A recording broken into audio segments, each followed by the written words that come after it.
So, the story I'm going to read for you today is from the autobiography of a formerly enslaved man named Richard Hildreth. And Richard writes about one of his oldest friends, nicknamed Wild Tom. And Wild Tom earned this nickname because he was a fugitive in South Carolina for about 20 years. He burned down storage houses, he killed livestock, he provided refuge for other fugitives in the area. And the story picks up right here with the authorities having captured a man who they think is an accomplice of Wild Tom and are trying to hunt him down. He acknowledged having heard of Wild Tom, who indeed figured largely in the current legends, white and Negro, of all that region,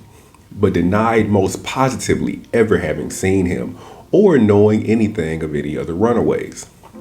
These protestations, however, did not satisfy, and to make him confess, he was tied up and whipped till he fainted.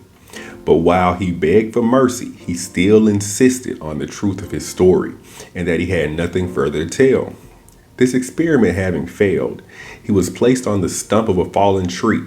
and a rope being put round his neck and fastened to a branch above, he was threatened with instant hanging if he did not confess. Still, he continued, dogged as ever, when one of the company pushed him off the stump and allowed him to swing till he grew black in the face. He was then placed back upon the stump, the rope loosened, and himself supported by the 2 or 3 slaves who accompanied the party. At length, beginning to recover himself, whether out of the terror of death or the confusion of his ideas and destruction of his self-control by the pressure of blood upon his brain, he began to confess freely enough that he had just come from the swamp island and that Wild Tom was there, but he denied all knowledge of any other runaways or that Wild Tom had anybody with him.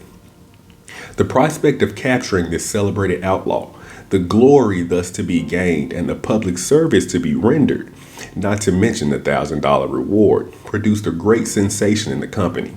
Though till it had first been ascertained by further inquiries from the confessing prisoner that his formidable chief had neither rifle, pistol, nor firearms of any sort, no arms in fact but a knife, there did seem to be some little lack of vigor in proceeding with the business.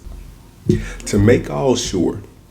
8 or 10 of the company were sent to patrol on horseback round the edges of the swamp, together with all the dogs but one, while 5 or 6 of the strongest and most resolute proposed to penetrate the interior and to storm the island retreat. The prisoner, with the rope still about his neck, the other end made fast to the waist of one of the stoutest of the company, was required to serve as guide, and though he protested that he knew nothing in particular of the approaches to the island, he was threatened with instant death in case he did not conduct them safely and expeditiously across.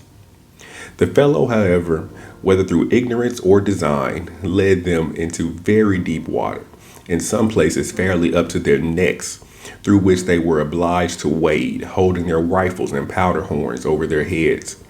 And in spite of every effort to keep him quiet as the party drew near the island, he would insist on crying out, as if giving directions as to the passage, but as was strongly suspected, with the real design of alarming his confederate. And indeed, before the party could make good their footing on the island, he had already taken the alarm and had plunged into the water on the other side. He had gained a considerable distance before he was seen, and as he dodged behind the great trees of the swamp, several rifle shots fired out and failed to take effect. In plunged the others in fresh pursuit, while the fugitive, engrossed by this danger behind, made the best of his way through the mud and water, till he gained the firm land on the other side of the swamp, where he encountered a new danger, being seen by one of the scouts patrolling along the edge. As he bounded through the piney woods like a deer, a rifle shot grazed his side, and though it did not bring him down, yet it materially checked the swiftness of his flight. 4 or 5 horsemen were soon upon his track. Snapdragon, the overseer, leading in the chase, soon came up with the flying Negro, and after vainly calling to him to yield and firing his pistols with only partial effect, sprang from his horse and attempted to seize him.